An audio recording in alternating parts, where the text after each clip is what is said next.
দেয় নাই, একটা রুকু দেয় নাই, একটা রোজা রাখে নাই, একদিন হজ করে নাই, একদিন যাকাত দেয় নাই, একদিন দরুদ পড়ে নাই, কিন্তু যদি সে জিহাদের ময়দানে দেখতে পায় যে ইসলামের ক্ষতি হয়ে যাবে, আমার জীবন থাকতে লাভ কি, তিনি যদি ইসলামের পক্ষে জীবন উৎসর্গ করেন, শহীদ হয়ে যান, আল্লাহ বলেন লা মাগফিরাতুন মিনাল্লাহ, তো সব গুনাহ মাফ। একজন মুমিন গাঞ্জা খাইলেও তারা কাফের বলা, মুশরিক বলা যাবে না। একজন মুমিন মূর্তিকে সেজদা দিলেও মুশরিক বলা যাবে না, কারণ সে দেখছেন সে কালেমা পড়ে, তারা জিগাই তুই কিতাব বুঝে সেজদা দিছিস, কথা কয় না। একজন মুমিন যিনি মুশরিক নন, শিরিক করে নাই প্রকাশ্যে, শিরিককে সাপোর্ট করে না। আচ্ছা আপনারা বলুন, কেউ কি শিরিক সাপোর্ট করে? আরো জোরে কোন করে? কারণ নবীজি বলেছেন লা আখাফু আন তুশরিকু বাদি, আমার উম্মত আমার পরে তোমরা শিরিক করবে না। চিল্লাই দিতেন না সুবহানাল্লাহ। কিন্তু বিপদ হইল আরেক জায়গায়, আমার উম্মত শিরিক করে ধ্বংস হইব না, আমার উম্মত ধ্বংস হইব টুপ খাইয়া, মাল খাইয়া। আখাফু আন তুনাফিসু ফিল মাল, তোমরা দৌলতের পিছনে দৌড়াইবা, আর দৌলতের পিছনে যেদিন উম্মত দৌড়াইব সেদিন ধ্বংস হয়ে যাবে। উম্মত ধ্বংস হইব কির পিছনে দৌড়ে, কথা কেন? এখন আল্লাহর কথা দেখছেন, আল্লাহর সিদ্ধান্ত, একজন মুমিন, একজন মুসলমান কোন নেক আমল তার জীবনে করে নাই, বদ আমল এমনটা নাই যেটা ছাড়ছে না, এরকম খাটাস আছে না কিছু? বদ কামছে তাছে সত্যন্তরে ভেবেন মাশাআল্লাহ, নেকি তারে কুজ্জা বিশ্রে বাতি দেওয়া যেত না, আছে না এরকম? গানের কথা উংলে, যাত্রার কথা উংলে সাত সমুদ্র 13 নদী পার হয়ে যাব, আর ওয়াজের মাইকের কানো লাগাইলে এক খেতা 3টা কানো দিয়ে ঘুমাইব, আছে না নাই? ওই রকমের মুমিন ব্যক্তিটাও যদি দেখে যে আজকে ইসলামের ক্ষতি হয়ে যাচ্ছে, মসজিদ ধ্বংস করে দেওয়া হচ্ছে, মাদ্রাসা ধ্বংস করে দেওয়া হচ্ছে, আলেমদেরকে হত্যা করা হচ্ছে, সে যদি একটা তরবারি নিয়ে যুদ্ধে নেমে পড়ে, আর ওই যুদ্ধে যদি সে শহীদ হয়, আমার আল্লাহ বলেন লা মাগফিরাতুন মিনাল্লাহ, সাথে সাথে আমি তোর মাফ করে দেব। শুধু মাফ করতাম না, ওয়া রাহমাতুন, আমি তোকে রহমত দেব। খায়রুন মিম্মা ইয়াজমাউন, সমস্ত দুনিয়ার মানুষ যত দৌলত জমাইছে, সকল দৌলত থেকে দামি রহমত আমি আল্লাহ তোর কবরে দেব। তাহলে মুমিন কি কখনো পিটানো যাবে? কথা বলবো না। উদউ ইলা সাবিলি রাব্বিকা বিল মাউইযাতিল হিকমাতি ওয়াল মাউইযাতিল হাসানা। আমার আল্লাহ বলেন, শোনো এই ইমানদারেরা, আল্লাহর পথে তোমরা মানুষকে ডাকো হিকমতের সাথে এবং সুন্দর ভাষায়, শালীন ভাষায়, সুমধুর কণ্ঠে, যেমনে কথা বললে মানুষ শুনবে ওইভাবে মানুষকে তুমি ডাকো। এই জন্যে ওয়াজিদের গলা সুন্দর হয়, কথা কয় না? বিল হিকমাতি ওয়াল মাউইযাতিল, উত্তম কথা। ওয়াজ করবা কি? ভালো ভালো কথা, নরম নরম কথা, যে কথাগুলো শুনলে মানুষ দিনের প্রতি উৎসাহিত হবে। জোরে কন্যা সুবহানাল্লাহ। নবীজি বেশি বেশি ভয় দেখাইতো না করছে উম্মতে, তোমরা বেশি বেশি মানুষের দুজনের ডর দেখাই না, ওয়াজ উচ্চা মানুষের বেশি ডর দেখাই না, বরং জান্নাতের আশা দিবা, খোদার দয়ার আশা বেশি দিবা। জোরে কন্যা সুবহানাল্লাহ। কারণ খোদার দয়ার সংখ্যাটাই, দয়ার আশাটাই বেশি। খোদা মূলত দয়াল, খোদা মূলত কি? আমাদের পাপের কারণে তিনি কহার হবেন, তিনি হয়তো কঠিন হবেন, শদীদ হবেন, কিন্তু তিনি মূলত দয়াল। আল্লাহর মূল গুণ কি? দয়াল। আল্লাহর মূল সিফত কি? রহমানুর রহিম, রহমানুর রহিম। এই জন্য বলা হয়েছে বিসমিল্লাহির রহমানির রহিম। রহমান রহিম কেন লাগাইছে? এটা তাফসীরের মধ্যে এগুলো লেখা আছে, তাফসীরে কবির, তাফসীরে রুহুল মানি, রুহুল বায়ান, তাফসীর তাবারি, এগুলোর মধ্যে এগুলো লেখা আছে। এবার মাজার কাকে বলে বুঝলেন তো? মুসলমানের কবরকে কি বলা হয়? আরো জোরে কেন কি বলা হয়? এখন প্রশ্ন হইল মাজার আলাদা করা, এটা স্বয়ং নবীর সুন্নত। মারহাবা করুন। আপনারা যারা উমরায় গেছেন তাদেরকে জিজ্ঞেস করবেন, উহুদের ময়দানে শহীদ হয়েছেন 70 জন সাহাবী। কয়জন সাহাবীরা? সব আল্লাহর ওলি। কথা কোন ঠিক না বেঠিক? সব সাহাবী আল্লাহর ওলি। 70 জন সাহাবী উহুদের ময়দানে শহীদ হলেন, কিন্তু নবীজি 69 জনকে এক জায়গায় কবর দিলেন। আর হযরতে সাইয়্যিদুশ শুহাদা আমার নবীজির হার্ট যাকে বলা হয়, হৃদয় যাকে বলা হয়, হযরতে আমির হামজা রাদিয়াল্লাহু আনহুকে কবর দিয়েছেন আমার নবী আলাদা। জোরে কইতেন না সুবহানাল্লাহ। বুজুর্গের কবর আলাদা হয়, বুজুর্গদের কবর সরে করে না। এখনো যাই দেখেন 69 জনের কবর একসাথে, আমির হামজা রাদিয়াল্লাহু আনহুর কবর আলাদা। তাহলে আউলিয়াদের কবর, বুজুর্গদের কবর আলাদা করার কাজকে আমরা করছি না নবী আগে করে গেছে? কথা কয় না? গুরুস্থানে যদি কোনো বুজুর্গের কবর হয় সেটা আলাদা করে রাখবা। কেননা আমার আল্লাহ নবী প্রতি বছর বারবার যতবার যাইতেন উহুদের ময়দানে আমির হামজা রাদিয়াল্লাহু আনহুর কবরের পাশে দাঁড়ায় দোয়া করতেন। সুবহানাল্লাহ কইতেন না? উনি কবর যখন জিয়ারত করতেন, পড়াশোনা করে আল্লাহ নবী দাঁড়াতেন কোথায়? হযরত আমির হামজা রাদিয়াল্লাহু তাআলার সিনা বরাবর। তাহলে বুজুর্গের কবরের পাশে দাঁড়ানো নবীর সুন্নত। কথা ঠিক না ঠিক? আপনি একটা কবরস্থানে যদি যান, ওখানকার কবরের মধ্যে যার কবরটা বুজুর্গ, ওখানে দাঁড়িয়ে দোয়া করবেন। যান আপনি জিজ্ঞেস করেন, সবার উমরা যারা যা জিজ্ঞেস করেন, একটা কবর আলাদা। এটা হচ্ছে হযরত সাইয়্যিদুশ শুহাদা আমির হামজা রাদিয়াল্লাহু তাআলার কবর পাক। এবার আসুন বাবা মাজারে যাই। মাজার তো সবার কবর, মাজারের উপর গম্বুজ করা, কবরের উপর ঘর বানানো, এটার বৈধতা কোথায়? কবরকে পাকা করার দলিল কোথায়? সর্বপ্রথম মুমিন মুসলমানের মধ্যে মাজার হইছে, কবরের উপর ঘর হইছে আল্লাহ নবীর। কার? নবীদের শান হলো, নবীদের শান কি? ঘরের ভিতরে কবর দেওয়া। কিসের ভিতরে? অথচ আল্লাহ নবী বলেন তোমরা ঘরকে কবর বানায় না। কি বানায়? ঘরকে কবর বানায় না। অনেকে কই কবর দিও না, এটার অর্থ এটা না। কবর বানানোর মানে হলো ঘরের মধ্যে কিছু নফল ইবাদত জারি রেখো। কেন না? নফল ইবাদত না করলে ঘর কবর বরাবর।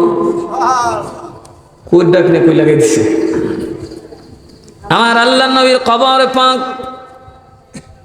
আল্লাহ নবী যখন ইন্তেকাল করলেন, আম্মা জান আয়েশা সিদ্দিকা রাদিয়াল্লাহু তাআলা হুজরা মুবারকে নবীজিকে দাফন করা হলো। কোথায় দেওয়া হলো? দফন করা হলো। এবার সবাই বলে এতে কোনো আপত্তি নাই, কারণ নবীদের জন্য এটা খাস শান। কার জন্য? যখন সিদ্দিক আকবর সাইয়্যিদনা আবু বকর সিদ্দিক রাদিয়াল্লাহু তাআলা আনহু ইন্তেকাল করলেন, ওনার কোথায় ঘুম পাড়াইছে? ঘরের ভিতরে না বাইরে? জানেন না? যেই ঘরের ভিতর আল্লাহর নবীকে ঘুম পাড়ানো হয়েছে, ওই ঘরের ভিতরে আবু বকরকেও কবর দেওয়া হয়েছে। আবু বকর কি নবী নেই? কথা বলেন, আবু বকর নবী? আবু বকর হলো আল্লাহর ওলি। আবু বকর কি নবীর সাহাবী এবং আল্লাহর ওলি। ওনার কবর দিয়েছে ওই ঘরের ভিতর। বাঙ্গো গিয়ে কথা বলা দি আমরা দিস না, কেটে দিছে। আবু বকরের কবর দিছে হযরত উমর, আলী, উসমান, ওনারা জান্নাতি সাহাবীরা। কথা কোন ঠিক না বেঠিক? বাঙ্গে কেটাকে দেখতেন। কিছুদিন যাওয়ার পরে শাসন ক্ষমতা যখন হযরত ওমর ফারুক রাদিয়াল্লাহু তাআলা উনি ইন্তেকাল করলেন, শহীদ হয়ে গেলেন, ওনার কবরে পাকও দেওয়া হয় আল্লাহ নবীর হুজরা মুবারকের আয়েশা সিদ্দিকা রাদিয়াল্লাহু তাআলা নামাজের হুজরার ভিতরে, ঘরের ভিতরে। তাইলে বোঝা গেল আউলিয়াদেরকে ঘরের ভিতরে কবর দিছে সাহাবায়ে কেরাম। জোরে কইতেন না সুবহানাল্লাহ? সব সাহাবীর দিছে? কথা কয় না? সব সাহাবীর দিছে? সবারই দেবে যারা বুজুর্গ, খলিফাতুর রাসূল, আমিরুল মুমিনিন, নবীর বন্ধু। কথা কন ঠিক না বেঠিক?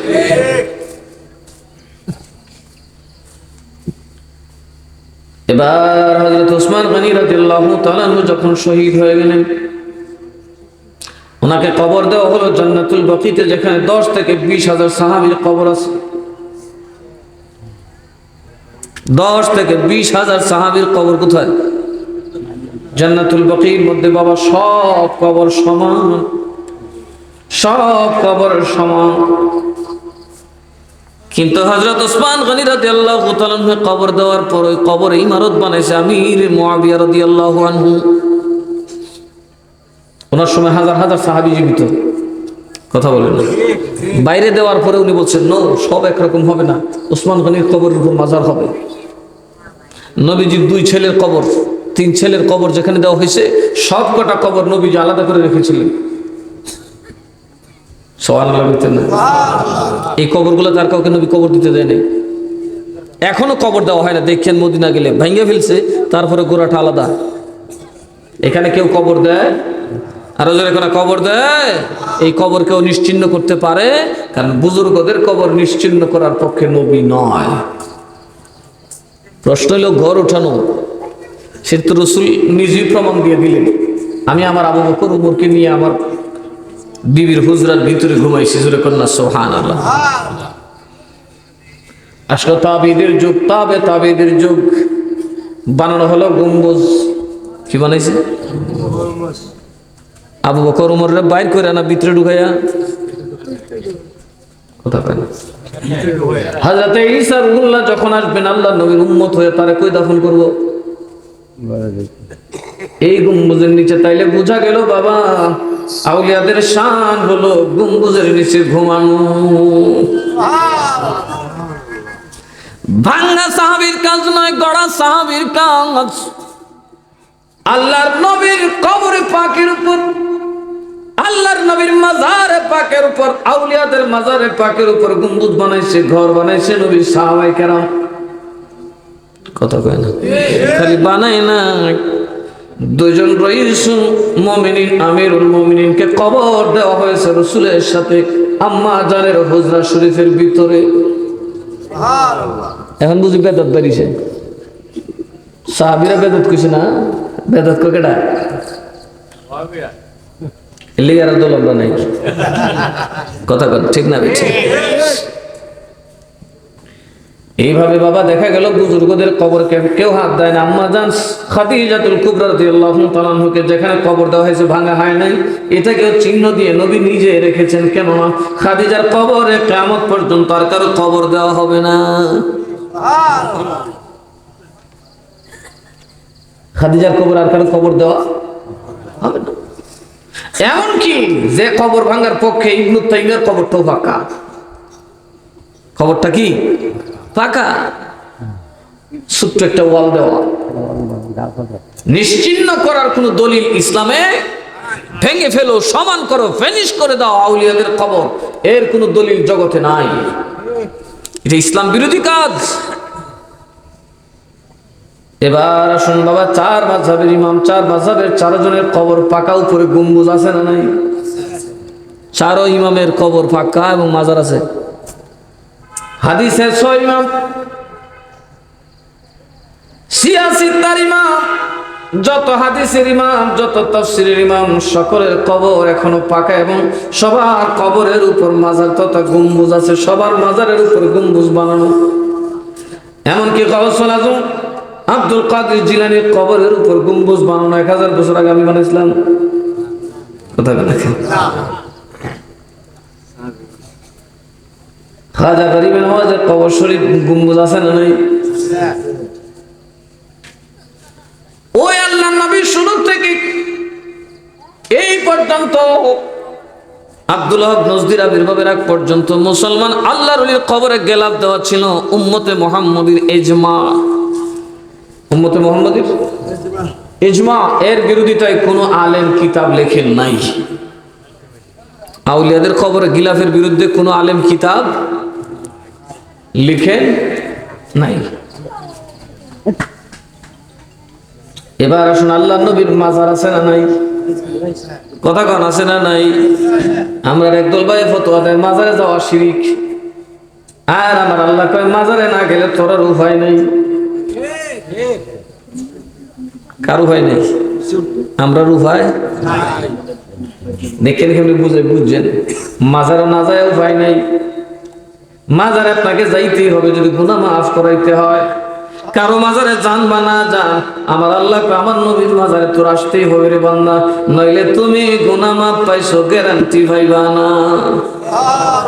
ওয়ালাউ আন্নাহুম ইয যালামু আনফুসাহুম জাউকা ফাস্তাগফিরুল্লাহ ওয়াস্তাগফার লাহুমুর রাসূল লাওয়াজাদুল্লাহা তাওয়াবার রহিমা।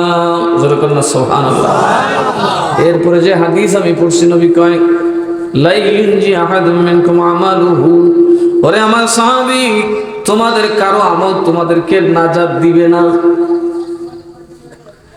এই আমার সাহাবী মুমিন মুসলমানের দল, কারো আমল তোমাকে নাজাত দিবে না।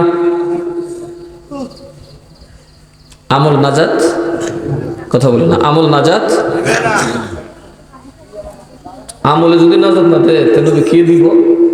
সাহাবায়ে কেরাম বলেন ক্বালু ইয়া রাসূলুল্লাহ, নবী গো আপনি তো আমল অনেক বেশি করেন, অনেক বেশি করেন। নবী দাঁড়াইতে দাঁড়াইতে পা মুবারক ফেটে রক্ত বার হয়।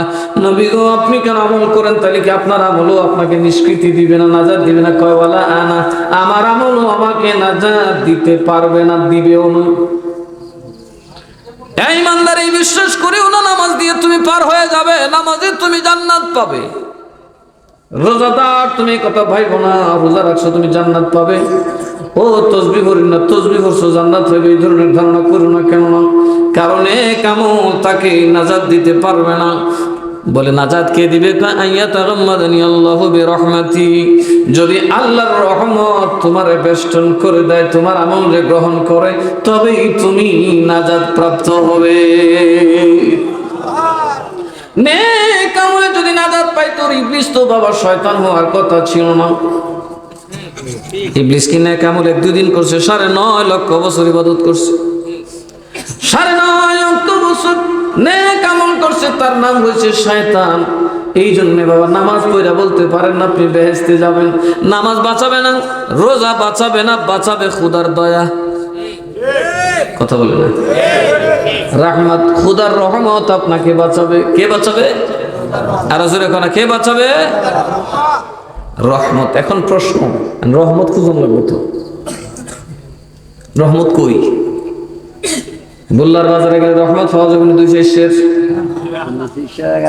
কালাউকের বাজারে গেলে পাওয়া যাবে না রহমতে আদাশের, সাতুলহরের বাজারে গেলে রহমত পাওয়া যাবে না।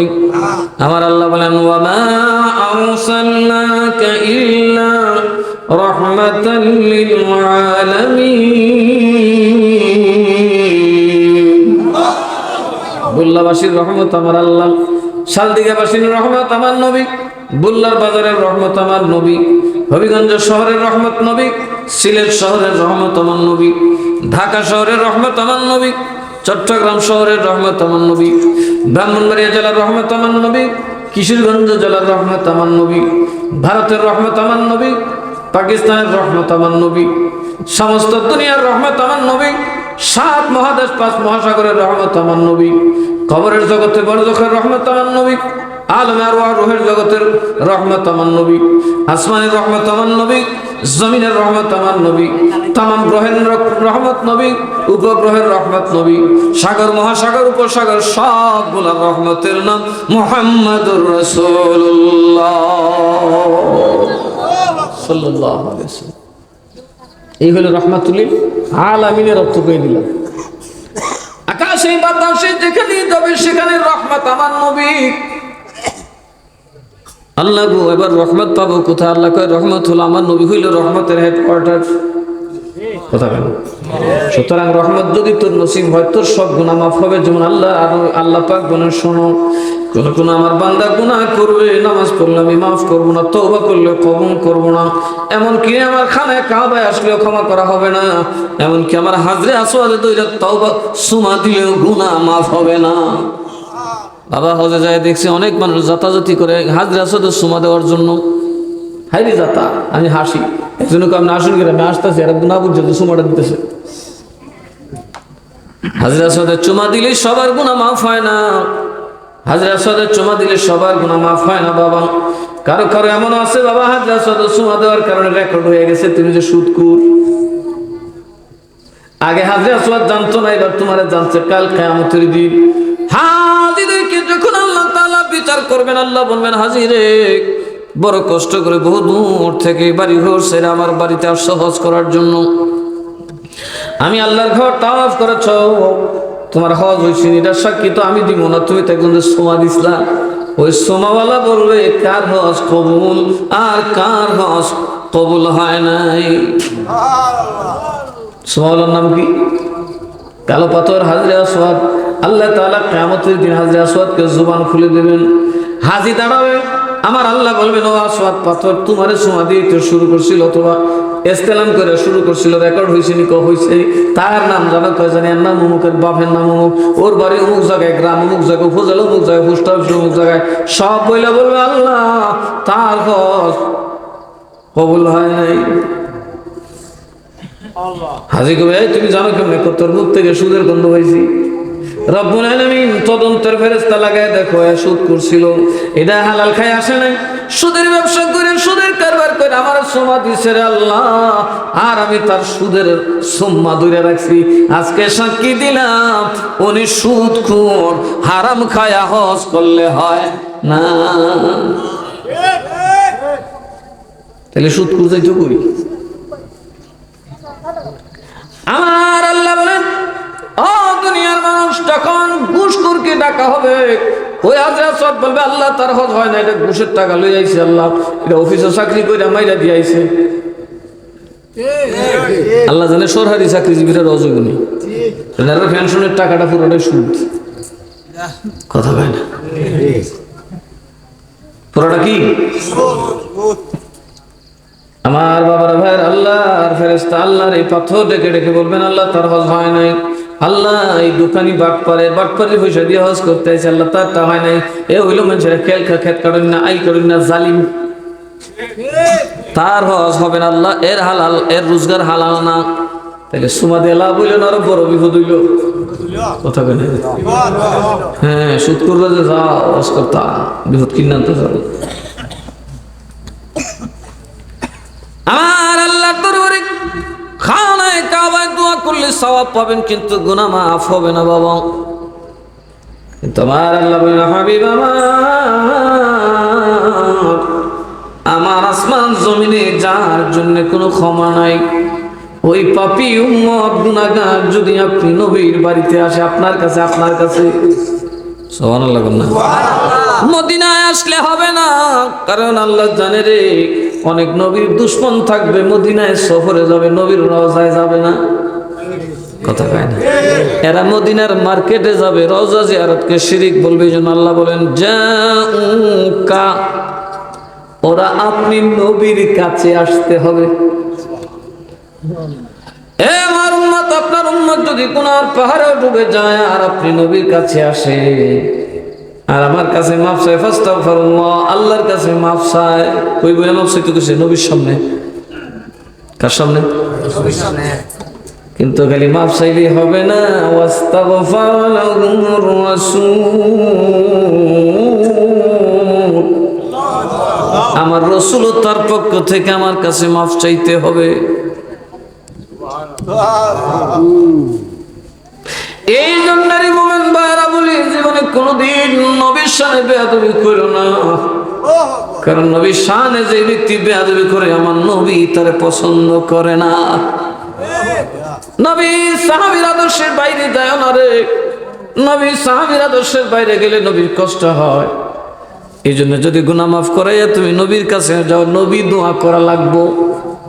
কিন্তু তুমি যদি বেয়াদব হও, নবী যদি দোয়া না করে, কিয়ামত পর্যন্ত মদিনায় গেলেও তোমার গুনাহ মাফ হবে না।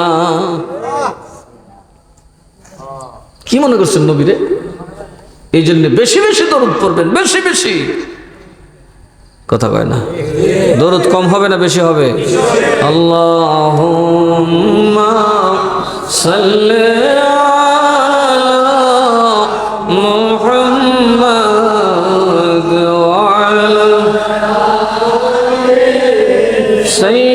سيدنا محمد